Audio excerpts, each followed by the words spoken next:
Hi నమస్తే welcome to Myra media నేను మీ కేవీఆర్ ఆంధ్రప్రదేశ్ అసెంబ్లీలో నిన్న కూటమి సర్కారు బడ్జెట్ బాహుబలి బడ్జెట్ అని చెప్పి మన ఈనాడు ఆంధ్రజ్యోతి రాసుకుంటూ వచ్చినాయి విధ్వంసం నుంచి నిర్మాణం దిశగా సంక్షేమ సంతులిత బడ్జెట్ అని ఇక జోగుడు స్టార్ట్ చేసినాయి అనమాట. ఇందులో మొత్తంగా రైతులు యువత మహిళలు పెద్ద ఎత్తున నిండా మునిగిపోయారని చెప్పి స్పష్టం చేస్తూ ఉన్నాయి ఆ బడ్జెట్ లెక్కలు. వాస్తవానికి ఎంత ఊదరగొట్టిండ్రు కూటమి సర్కారు అంటే ఈ కూటమి పెద్దలు గతంలో ఎన్నికల ప్రచారంలో మహిళలకు మహాశక్తి కింద ఆడబిడ్డ నిధి కింద ఒక్కొక్కరికి 18 ఏళ్ళ నుంచి 59 ఏళ్ళ వరకు ఆ మహిళ కనిపిస్తే చాలా అలాగ 1500 రూపాయలు వేస్తామని చెప్పి మహాశక్తి అనే ఒక ప్రోగ్రామ్ను పెట్టారు కదా, ఒక పథకాన్ని అమలు చేస్తామన్నారు కదా. ఆ 1500 గురించి దీనిలో అసలు ప్రస్తావన లేదు, ఫ్రీ బస్సుకు సంబంధించిన నిధుల కేటాయింపు లేదు. ఈ బడ్జెట్ను చూసి నోరెళ్ళ పెట్టడం మహిళల వంతైందనమాట. పోయాం మోసం అని చెప్పి ఇక రాగాలు తీయడం వాళ్ళ వంతైంది అన్నట్టు. వాస్తవానికి తల్లికి వందనం పేరుతో ఎంత పెద్ద ఎత్తున అంటే పెట్టిరు. గతంలో వైఎస్ జగన్మోహన్ రెడ్డి అంటే ఇంట్లో ఎంతమంది పిల్లలున్నా తల్లికి వందనం పేరుతో మొత్తం 84 లక్షల మంది పైచిలకు విద్యార్థులకు గాను 44,50,000 మంది తల్లులకు ఏడాది 13,000 చొప్పున అమ్మఒడి అమలు చేసింది కదా. దాని ద్వారా డ్రాప్ అవుట్స్ పెరిగి అంటే పిల్లలు కూలీలకు పోకుండా ఆర్థిక కష్టాల కారణంగా చదువులకు దూరం కావద్దన్న ఒక గొప్ప కాన్సెప్ట్తో అమ్మఒడి అనే పథకాన్ని తీసుకొస్తే దాన్ని ఇక ఇట్లాంటి పథకాలు ఇచ్చి జనాల్ని సోమరిపోతులను చేస్తారా, రాష్ట్రాన్ని సోమారియం చేస్తారా, జింబాబ్వేని చేస్తారా అని చెప్పి ఊదరగొట్టారు కదా. రాష్ట్రం అప్పేమో 14 లక్షల కోట్లకు పైచీలకు పెంచిండు, ఆర్థిక విధ్వంసానికి కేర్ ఆఫ్గా మార్చిండు అని చెప్పారు కదా.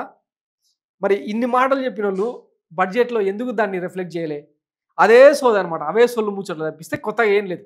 ఆడబిడ్డ నిధికి మొత్తం 1,60,00,000 మందికి పైగా మహిళలు ఉంటే అంటే ఎలిజిబుల్ ఈ పథకానికి అర్హులైన వాళ్ళు ఇంతమంది ఉంటే వాళ్ళకి 28,800 కోట్లు అవసరమైతే 0 కేటాయింపులు అనమాట. తర్వాత ఉచిత బస్సు ప్రయాణం కోసం రోజుకు 20 లక్షల మంది దాకా ప్రయాణిస్తారనేది ఒక రఫ్ అంచనా. ఈ లెక్కన 3,182 కోట్లు సంవత్సరానికి ఆర్టీసీకి కట్టాలి. దాని ఊసు లేదనమాట, ఫ్రీ బస్సు లేదు, బొంగు బస్సు అనో ఏది లేదనమాట. తర్వాత దీపం పథకం కింద ఇది కూడా మహిళలకు సంబంధించిన అంశమే, అంటే కుటుంబాలను నడిపించేది మహిళలే కాబట్టి 58 లక్షల మందికి ఎగనామం పెడుతూ 2,600 కోట్ల కేటాయింపు చేస్తూ మొత్తం 1,399 కోట్లు అంటే వాస్తవానికి 4,000 కోట్లు పైచీలకు అవసరం అవుతుంది అనుకుంటే 2,600 కోట్లు కేటాయించి మహిళలకు పంగనామం పెట్టిందనమాట. తర్వాత తల్లికి వందనం కింద మొత్తం అంటే వీళ్ళు చెప్పిన రేషియో ప్రకారం ఇవ్వాల్సి వస్తే 13,113 కోట్లు అవసరమైతే బడ్జెట్లో కేటాయించింది ఎంత? 9,407 కోట్లు, 3,706 కోట్లు ఎగనామం పెట్టిందనమాట. అంటే 24,70,000 మందికి గుండు సున్నా. ఇంకా రైతులకు ఎట్లాగో అన్నదాత సుఖీభావ కింద మొత్తం 14,864 కోట్లు ఈ రోజు వరకు వాళ్ళని మోసం చేసిందనమాట. జగన్మోహన్ రెడ్డి ఇస్తున్నది ఏమన్నా భరోసానా?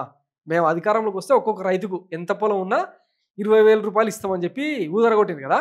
ఇట్లా అన్ని వర్గాలను, ఒక మహిళలనే కాదు యువతను, విద్యార్థి లోకాన్ని, కాపు సామాజిక వర్గాన్ని ముఖ్యంగా గతంలో ఇదే వైఎస్ జగన్మోహన్ రెడ్డి కాపు నేస్తం పేరుతో ఇంచుమించు 27-28 కోట్ల రూపాయల బడ్జెట్ను పెట్టి వాళ్ళ చదువులకు నామినేటెడ్ పోస్టులను క్రియేట్ చేసి అంత పెద్ద ఎత్తున ఆదుకుంటే ఇప్పుడు డీసీఎం పవన్ కళ్యాణ్కు అంత పెద్ద పదవి ఇచ్చినాం మీకు నిధుల బొక్క అని చెప్పి కాపు నేస్తానే ఎత్తేసారు అనమాట. సో ఇది బాహుబలి బడ్జెట్. దీనికి ఇక మన పచ్చళ్ళు చపత్రికలు ఇచ్చిన ఎలివేషన్స్ ఇట్లా ఉన్నాయి చూడండి. బాహుబలి బడ్జెట్ 3,22,359 కోట్లతో రాష్ట్ర పద్దు ఏపీ చరిత్రలో ఇదే అత్యధికం. ఇంకా ఈ రికార్డుని ఎవడు బ్రేక్ చేయలేడు అనమాట. ఎందుకంటే 1,00,000 కోట్ల అప్పు తెచ్చి 3 లక్షల కోట్ల పైచీలకు పద్దులు చూపెట్టారు కదా. ఇప్పుడు ఈ చెప్పిన ఈ కేటాయింపులు కూడా యాజ్ ఇట్ ఈస్గా ట్రాన్స్పరెంట్గా అర్హులైన వాళ్ళకందరికీ పడతాయన్న గ్యారంటీ లేదు. సో అదొకటి ముందరుంది పెద్ద ఉపద్రవం. చూస్తూ ఉందా ఏం జరుగుతుంది. Thanks for watching Maira media. నేను మీ కేవీఆర్. Thank you.